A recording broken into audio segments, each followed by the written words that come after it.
Hey guys, कैसे हैं आप सब। लास्ट वीडियो में हमने राइटिंग वेज डिस्कस किए थे सीएसएस के, यानी हम सीएसएस को किस किस तरह से लिख सकते हैं। और लास्ट वीडियो में हमने सीएसएस का बेसिक सिंटैक्स भी डिस्कस किया था। हमने देखा था कि यहाँ पे प्रॉपर्टी होती है, जैसे यहाँ पे कलर है और यहाँ पे ब्लू इसकी वैल्यू है, और ये वाली चीज कहाँ पे जाके इंप्लीमेंट होती है वो हमें बताता है हमारा सिलेक्टर। तो गाइज आज भी हम कुछ सिलेक्टर्स के बारे में देखने वाले हैं। So guys let's get started.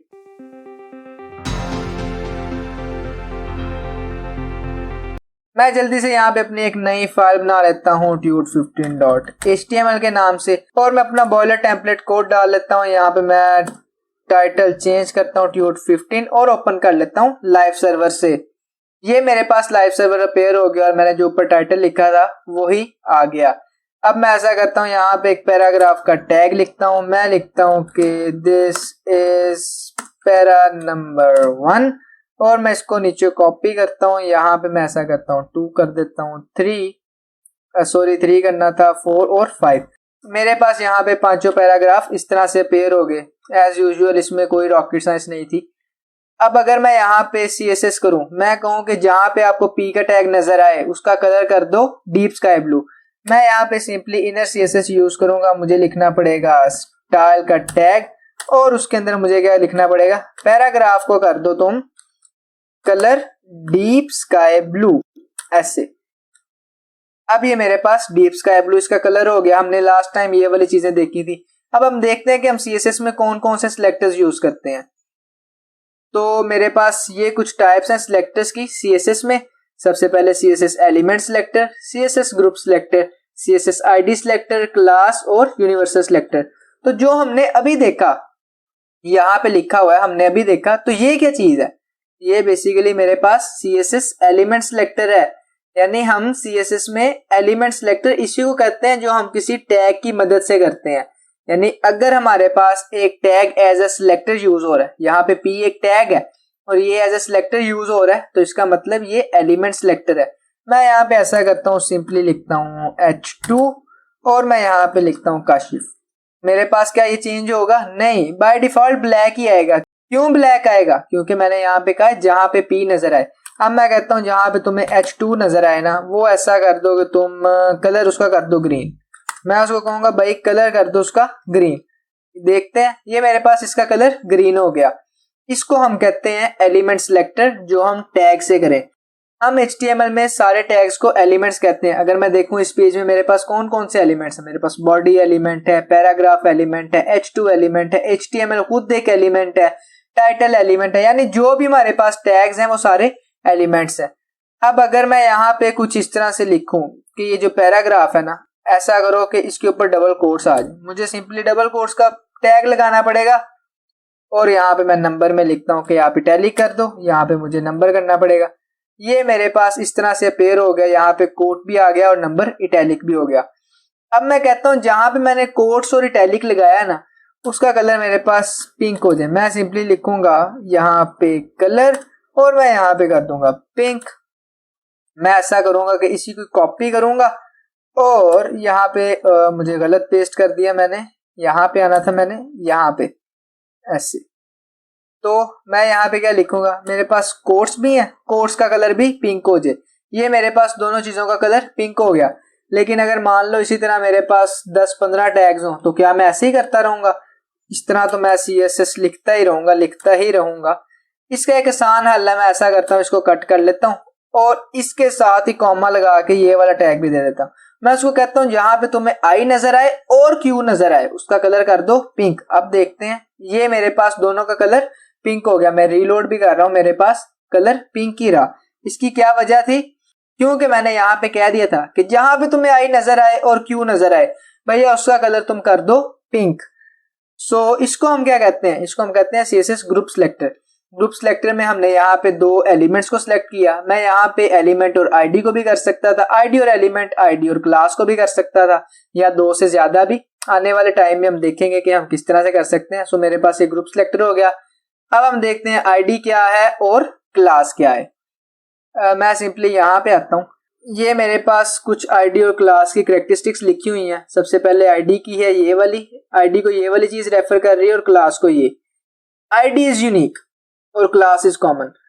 मिसाल के तौर पे आप एक कॉलेज में एफएससी कर रहे हो, आपकी 50 स्टूडेंट्स की क्लास है।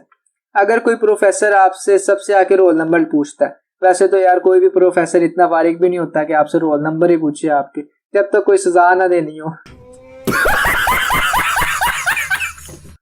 बाय द वे देखते हैं, आप सबसे पूछता है रोल नंबर, तो फिर आप सबके रोल नंबर यूनिक होंगे, किसी एक बंदे का रोल नंबर भी दूसरे से मैच नहीं करेगा। इसी तरह अगर आपको कोई आके पूछता है कि भाई आप किस क्लास में हो, आप कहोगे भाई मैं एफएससी कर रहा हूँ, आपके सारे साथ वाले स्टूडेंट से 50 के 50 स्टूडेंट से पूछा जाएगा तो वो भी यही कहेंगे कि हम एफएससी कर रहे हैं।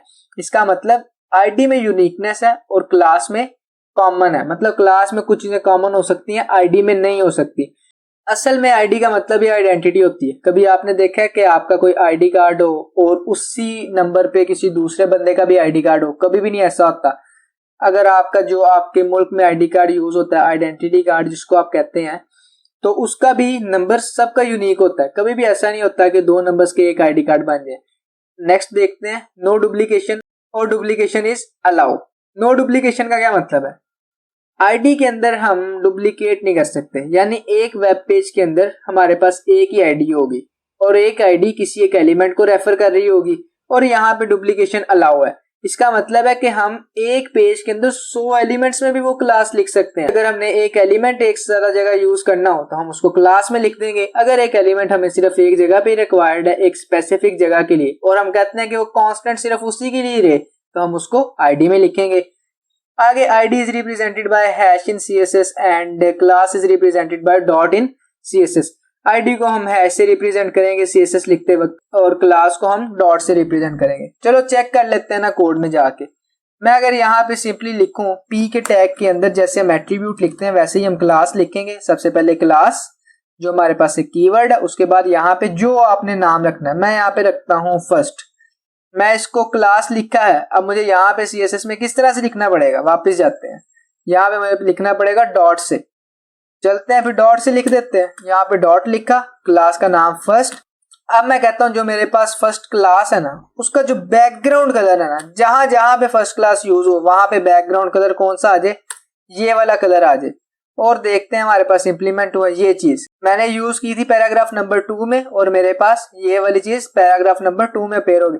मैं कहता हूँ नहीं, ये जो पैराग्राफ नंबर 5 है ना, इसके अंदर भी यार मुझे ये वाली चीज चाहिए, क्योंकि बस यार अच्छा लगेगा पैराग्राफ, इसलिए मुझे चाहिए। ये यहाँ पे भी आ गई। मैं कहता हूँ ये 4 में भी मुझे चाहिए, ये 4 में भी आ जाएगी। यहाँ पे देखते हैं, ये 4 में भी मेरे पास आ गई। अब मैं कहता हूँ कि ये वाली जो पैराग्राफ 3 है ना, सिर्फ इसका कलर मेरे पास होना चाहिए रेड। मैं लिखूंगा बीजी रेड। नाम वही लिखते हैं जो हमें देखते ही पता लग जाए और यूनिक हो। अब बैकग्राउंड रेड से तो हमें पता लग रहा है कि भाई इसके अंदर बैकग्राउंड रेड ही होने वाला है। हम क्या करेंगे, हैशटैग लिखेंगे, सिंपली क्लास का नाम पेस्ट किया और यहाँ पे क्या लिखा, यहाँ पे मैं लिखूंगा कि भाई बैकग्राउंड कलर कर दो रेड। ये मेरे पास बैकग्राउंड कलर रेड आ गया। तो हमने देखा अभी कि मेरे पास क्लास और आईडी क्या होती है। सीएसएस आईडी सिलेक्टर भी देख लिया, क्लास सिलेक्टर भी देख लिया, यूनिवर्सल सिलेक्टर क्या है। अगर मैं यहाँ पे वापिस आऊं और मैं यहाँ पे सिंपली लिखूं एक इस तरह से मल्टीप्लीकेशन का साइन, इसको हम वैसे मैथ में मल्टीप्लीकेशन कहते हैं, हम अपनी लैंग्वेजेस में इसको तारा भी कह सकते हैं या कुछ भी स्टार वगैरह कहते हैं। और वैसे अगर सीएसएस में आए तो हम इसको कहते हैं यूनिवर्सल ऑपरेटर।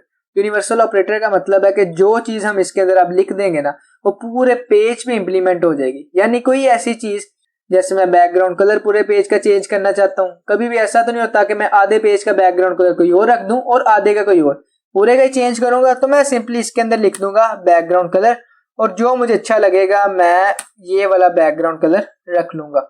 अब देखते हैं इंप्लीमेंट हुआ, ये मेरे पास वही वाला बैकग्राउंड कलर इंप्लीमेंट हो गया। इसका क्या मतलब है, इसका मतलब हम यूनिवर्सल ऑपरेटर में वो चीजें रखते हैं जो हमारे पूरे वेब पेज में इंप्लीमेंट होते हैं। जैसे मैं अगर यहाँ पे लिखूं सिंपली मार्जिन 0, तो क्या होगा, मेरे पास ये सारी चीजें आपस में जुड़ गई। मार्जिन के बारे में हम आने वाली वीडियोस में पढ़ेंगे, इसकी टेंशन लेने की जरूरत नहीं है, ये सारी चीजें मेरे पास वापस आ गई। तो हमने अब सिलेक्टर्स को देख लिया, क्लास को देखा, आईडी को देखा, एलिमेंट ग्रुप को देखा, उसके बाद हमने एलिमेंट सिलेक्टर को देखा और यूनिवर्सल सिलेक्टर को देखा। तो गाइज अगर अभी तक आपने प्लेलिस्ट को एक्सेस नहीं किया तो यार प्लेलिस्ट को एक्सेस कर लेना, बूटमार्क भी कर लेना और सेव भी कर लेना। Thanks for watching guys, we will meet next time.